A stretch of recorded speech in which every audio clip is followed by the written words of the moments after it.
Hey everybody, Lex DeVille here, back for another lesson.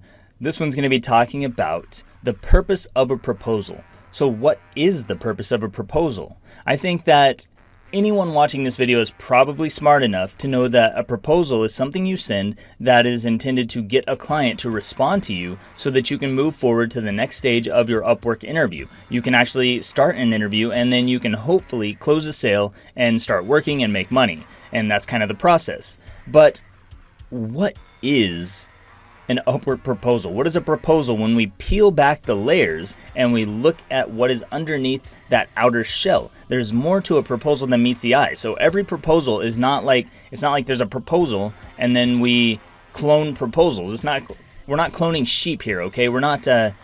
That's not what a proposal is. And if you approach it that way, it's not going to work. We'll talk about that a little more here in a little bit. Why cloning proposals like you clone sheep is not going to turn out well for you.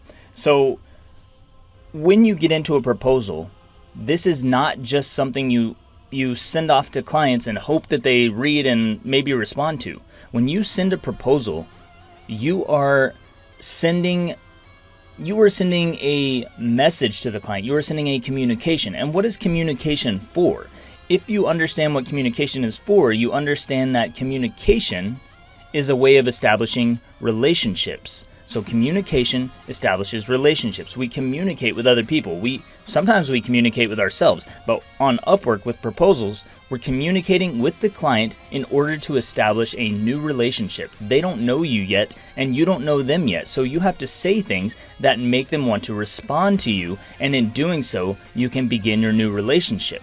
But if you don't approach it like that, then you kind of end up having trouble with your proposals, because why would somebody respond to you if it's clear that you don't want to establish a relationship with them? As a business owner, business owners are looking for people who can solve their problems. We'll talk about that in the You Focus section, but business owners want people who can solve their problems. They want to feel good about being around you. They want to feel good with their choices. Nobody wants to feel stupid. So when you send a templated proposal, then you kind of run into some trouble. But the proposal itself is for the purpose of establishing a relationship. It's for sending a communication and establishing the beginning of a relationship. So you have to treat it as such.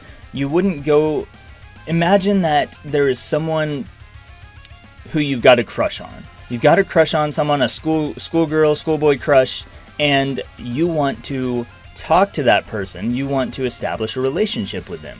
How is that going to get started? Are you going to send them some canned spam freaking email? Are you gonna write them the same letter, the same little note in class and toss it to them that you wrote the last 20 girls?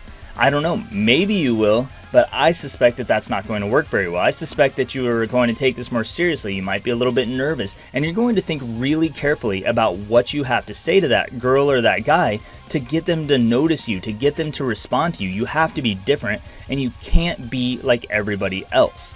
So your proposal is a communication that is intended to establish a basic relationship, and this is where it all begins. So you have to treat it as such, and that's why we have advanced proposal writing courses, because we have to get you to that next level, to where what you say starts a relationship, and that is immediately clear to the client that that is what you want to do, so that they feel comfortable and confident with you, and then they will come back and respond to you, and you can take that next step forward. So that's what I've got for this one, and I will see you in the next lesson.